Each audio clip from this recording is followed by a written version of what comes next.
S Sheila ಅವರು, ಇಂಥ ಮೆಡಿಸನ್ಗಳು ಸಿಗ್ತಾ ಇದೆ ಅಂತಂದಾಗ ಇದ್ರ ಜವಾಬ್ದಾರಿಯನ್ನು ಹೊತ್ಕೊಳ್ಬೇಕಾಗಿರೋದು ಒನ್ಸ್ ಅಗೇನ್ ಆರೋಗ್ಯ ಇಲಾಖೆ ಆಗಿರ್ಬೋದು, ಅಥವಾ ಇದಕ್ಕೆ ಲೈಸೆನ್ಸ್ ಕೊಟ್ಟಂತವರಾಗಿರ್ಬೋದು, ಅಥವಾ ಇದನ್ನ ಮ್ಯಾನುಫ್ಯಾಕ್ಚರ್ ಮಾಡ್ತಾ ಇರುವಂತವರಾಗಿರ್ಬೋದು, ಜೊತೆಗೆ ಇದನ್ನ ಮಾರಾಟ ಮಾಡ್ತಾ ಇರುವಂತಹ ಮೆಡಿಕಲ್ ಶಾಪ್ಗಳು. ಅಂದ್ರೆ ಯಾವ ಧೈರ್ಯದ ಮೇಲೆ ಮಾರಾಟ ಮಾಡ್ತಾರೆ ಅನ್ನೋದು ಒಂದು, ಜೊತೆಗೆ ಹೆಂಗ್ ಮಾರ್ಕೆಟ್ಗೆ ಬರ್ತಾ ಇದೆ ಅಲ್ವಾ. ಈಗ ನೋಡಿ ಟಾಸೆಕ್ಸ್ ಮತ್ತೆ ಇದೆಲ್ಲ ಈಗ ಬಂದ್ಬಿಟ್ಟು ಬ್ರಾಂಡೆಡ್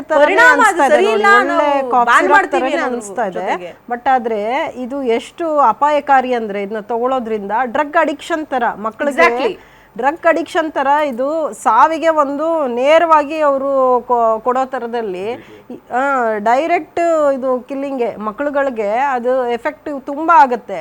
ಸೊ ಇದನ್ನ ಆರೋಗ್ಯ ಇಲಾಖೆ ಸಂಬಂಧಪಟ್ಟ ಅಧಿಕಾರಿಗಳು ಏನು ಕೆಲಸ ಮಾಡ್ತಾ ಇದ್ದಾರೆ, ಏಂತಕ್ಕೆ ಬಂದಿದೆ ನಮ್ಮ ರಾಜ್ಯದಲ್ಲಿ, ಇವಾಗ ಅಲ್ಲಿ ಆದಮೇಲೆ ಇಲ್ಲಿ ಎಚ್ಚೆತ್ಕೊಳ್ತಾ ಇದ್ದಾರೆ. ಇಷ್ಟು ದಿವಸ ಏನು ಮಾಡ್ತಾ ಇದ್ರು, ಇಷ್ಟು ದಿವಸ ಎಲ್ಲೋಗಿದ್ರು? ಮೆಡಿಸಿನ್ಸ್ ಬರೀ ಸಂಬಳಗಳು ತೊಗೊಳ್ತಾರೆ ಸರ್ಕಾರಿ ನೌಕರರಾಗಿ, ಅಫಿಷಿಯಲ್ ಆಗಿ. ಇಂಥದ್ರ ಬಗ್ಗೆ ಗಮನ ಹರಿಸಲ್ಲ.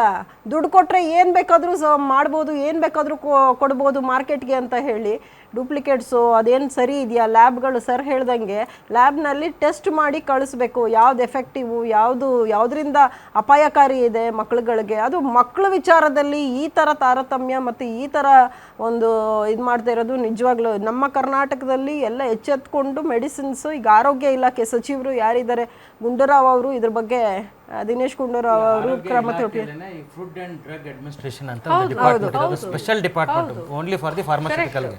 ಆ ಡಿಪಾರ್ಟ್ಮೆಂಟ್ ಅಲ್ಲಿ ಇರೋಂಥವ್ರೇ ಜವಾಬ್ದಾರಿ ಇದು. ಅವರೇ ಹೊಣೆ ಹೊರಬೇಕಾಗಿರೋಂಥದ್ದು, ಅವರೇ ಟೆಸ್ಟ್ ಮಾಡ್ಬೇಕಾಗಿರೋಂಥದ್ದು. ಅದು ಮಾಡದೇ ಇದ್ದಾಗ ಇದು ಎಲ್ಲಾನು ಶುರು ಆಗುತ್ತೆ. ಮಾಡಿ ಅವರು ಬಿಡಬೇಕು ಫುಡ್ ಡಿಪಾರ್ಟ್ಮೆಂಟ್ ಅವರು. ಏನ್ ಮಾಡಬೇಕು ಈಗ ನೆಕ್ಸ್ಟ್? ಆಯ್ತಪ್ಪ ನಂಗೆ ಕೆಮ್ಮು ಬಂದಿದೆ, ಇದೆಲ್ಲ ನಾನು ನೋಡ್ತಾ ಇದ್ದೀನಿ, ಮಾರುಕಟ್ಟೆಯಲ್ಲಿ ಏನೇನೋ ಡೂಪ್ಲಿಕೇಟ್ ಬಂದ್ಬಿಟ್ಟಿದೆಯಂತೆ, ಅದು ತಗೋಬಾರ್ದು ಇದು ತಗೋಬಾರ್ದು ಅಂತ. ಈಗ ಸರ್ವೇ ಸಾಮಾನ್ಯವಾಗಿ ಮಕ್ಕಳಿಗೆ ಕೆಮ್ಮು ಬಂದಾಗ, ದೊಡ್ಡವ್ರಿಗೆ ಕೆಮ್ಮು ಬಂದಾಗ ಏನ್ ಮಾಡಬೇಕು?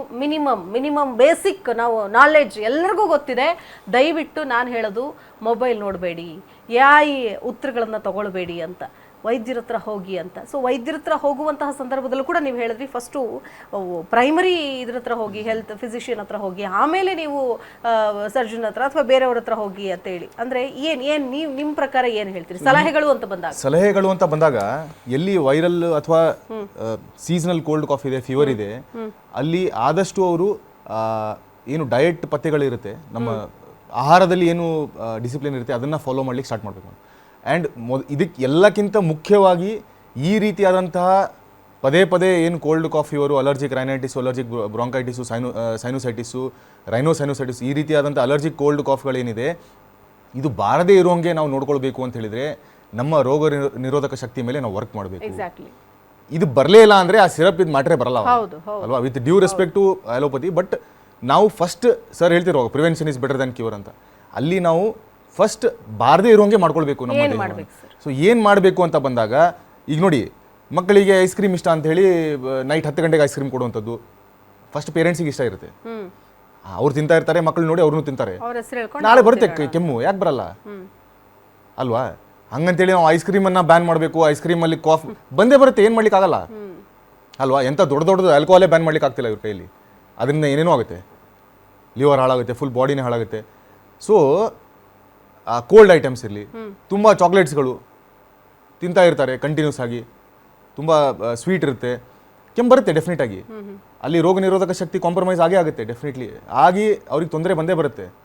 ಅಥವಾ ಚಿಪ್ಸ್ಗಳನ್ನು ತಿನ್ನುವಂಥದ್ದು, ಎಣ್ಣೆಯಲ್ಲಿ ಕರಿದಿರುವಂಥ ಪದಾರ್ಥಗಳನ್ನ ತಿನ್ನುವಂಥದ್ದು, ಫ್ಯಾನ್ಸಿ ಐಟಮ್ಸ್ಗಳನ್ನು ತಿನ್ನುವಂಥದ್ದು, ಎಲ್ಲೂ ಕೂಡ ಸರ್ ಹೇಳ್ತಿದ್ರು ಆಗ ಏನು ಫುಡ್ ಲೈಸೆನ್ಸಿಂಗ್ ಕೂಡ ಅಲ್ಲೂ ಕೂಡ ನಮಗೆ ರಿಸ್ಟ್ರಿಕ್ಷನ್ಸ್ ಇಲ್ಲ. ನಾನು ಇವಾಗ ಕಂಡು ಬಂದಿರೋದು ಮಾತ್ರ, ಈಗ ನೋಡಿ ಕಂಟೆಂಟ್ ಸಿಮಿಲರ್ ಇದೆ. ನಾನು ಅವಾಗ ಏನು CPM, ಫಿನೈಲೆಫ್ರಿನ್ ಮತ್ತು ಪ್ಯಾರಾಸಿಟಮಾಲ್ ಸೇಮ್ ಕಾಂಪೋಸಿಷನ್, ಇಂಥದ್ದು ಸಾವಿರಾರು ಮೆಡಿಸಿನ್ಸ್ ಇದೆ, ಎಲ್ಲದರಲ್ಲೂ ನಿದ್ರೆ ಬರುತ್ತೆ ಕುಡಿದ್ರೆ, ಎಲ್ಲ ಬ್ಯಾನ್ ಮಾಡ್ಲಿಕ್ಕೆ ಆಗಲ್ಲ. ಮತ್ತೆ ಡಾಕ್ಟರ್ ಏನು ಪ್ರಿಸ್ಕ್ರೈಬ್ ಮಾಡಬೇಕು ಅವಾಗ ಅವ್ರು ಬಂದಾಗ ಅಲ್ಲಿ ಅಲ್ವಾ? ಸೊ ರೋಗ ನಿರೋಧಕ ಶಕ್ತಿ ಮೇಲೆ ವರ್ಕ್ ಮಾಡಬೇಕು, ಈ ರೀತಿ ಸಮಸ್ಯೆ ಬಾರದೇ ಇರೋಂಗೆ ನೋಡ್ಕೊಳ್ಬೇಕು, ಅದೇ ನಮ್ಮ ಫಸ್ಟ್. ಪೋಷಕರಿಗೆ ಏನು ಎಚ್ಚರಿಕೆ ಕೊಡ್ತೀರಿ ನೀವು? ಪೋಷಕರೇ ಯಾರೇ ಮಕ್ಕಳು, ಸಣ್ಣ ಮಕ್ಕಳಿಗೆ ಸಿರಪ್ನ ಕೊಡುವಾಗ ದಯವಿಟ್ಟು ಡಾಕ್ಟರ್ಸ್ನ ಕನ್ಸಲ್ಟ್ ಮಾಡಿ, ಒಳ್ಳೆ ಚೈಲ್ಡ್ ಸ್ಪೆಷಲಿಸ್ಟ್ನ ಕನ್ಸಲ್ಟ್ ಮಾಡಿ ಎಷ್ಟು ಸಲ ಕೊಡಬೇಕು, ಏನು ಕೊಡಬೇಕು, ಮತ್ತು ಹಳೆ ಸಿರಪ್ಗಳನ್ನ ಯಾರು ಕೂಡ ಬಳಸಬಾರ್ದು. ಇದು ಏನೇ ಒಂದು ಎಫೆಕ್ಟ್ ಆದರೂ ನಮ್ಮ ಮಕ್ಕಳಿಗೆ, ನಿಮ್ಮ ಮಕ್ಕಳಿಗೆ ತೊಂದರೆ ಆಗ್ತದೆ.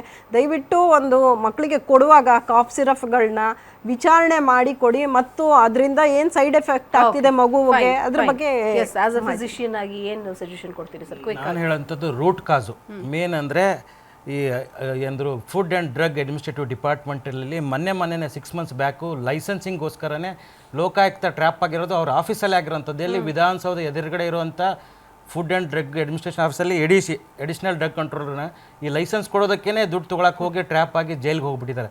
ಈ ಥರದ್ದು ಇಲಾಖೆನೇ ಕುಲಗೆಟ್ಟು ಹೋಗಿರುವಾಗ ಸಮಾಜದಲ್ಲಿ ಈ ಥರದ್ದು ಸಾವುಗಳಾಗುತ್ತೆ. ಈ ಸಾವಿಗೆಲ್ಲ ಹೊಣೆ ಕಾರಣ ಈ ಆರೋಗ್ಯ ಇಲಾಖೆ ಅಂದರೆ ಫುಡ್ ಆ್ಯಂಡ್ ಡ್ರಗ್ ಅಡ್ಮಿನಿಸ್ಟ್ರೇಷನ್. ಈಗ ಮಧ್ಯಪ್ರದೇಶ, ರಾಜಸ್ಥಾನ ಆಯಿತು, ಈ ರಾಜ್ಯದಲ್ಲೂ ಆಗಬಾರ್ದು ಅನ್ನೋದೇ ನಾನು ಒಂದು ಕಳ್ಕೊಳ್ಳಿ. Yes thank you so much 3 ಜನಕ್ಕೂ ಕೂಡ ಚರ್ಚೆಯಲ್ಲಿ ಭಾಗಿಯಾಗಿದ್ದಕ್ಕಾಗಿ.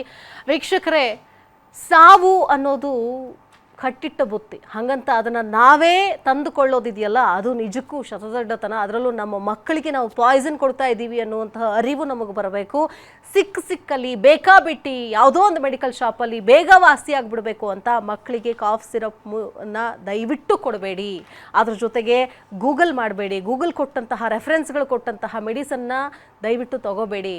ಸಾವು ಕಟ್ಟಿಟ್ಟ ಬುತ್ತಿ. ನಮ್ಮ ರಾಜ್ಯದಲ್ಲೂ ಕೂಡ ಈಗಾಗಲೇ ಇಂತಹ ಅಪಾಯಕಾರಿ ಮೆಡಿಸಿನ್ಗಳಿದೆ ಅನ್ನೋದು ಬೆಳಕಿಗೆ ಬರ್ತಾ ಇದೆ. ಆರೋಗ್ಯ ಇಲಾಖೆ ಇದು ಈ ಕುರಿತಾಗಿ ಕಠಿಣ ಕ್ರಮವನ್ನು ತೆಗೆದುಕೊಳ್ಬೇಕು. ಅದರ ನೀವೆಲ್ಲರೂ ನೀವೆಲ್ಲರೂ ಕೂಡ ಜವಾಬ್ದಾರಿಯುತವಾಗಿ ವರ್ತಿಸಬೇಕು.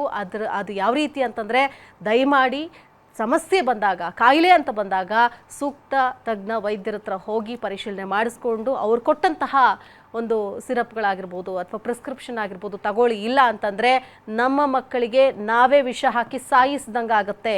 ಇದು ಎಲ್ಲರ ಮನಸ್ಸಲ್ಲೂ ಕೂಡ ಇರಲಿ ಅಂತ ಹೇಳ್ತಾ ಇವತ್ತಿನ ಚರ್ಚೆಯನ್ನು ಮುಗಿಸ್ತಾ ಇದ್ದೀವಿ. ನಮಸ್ಕಾರ.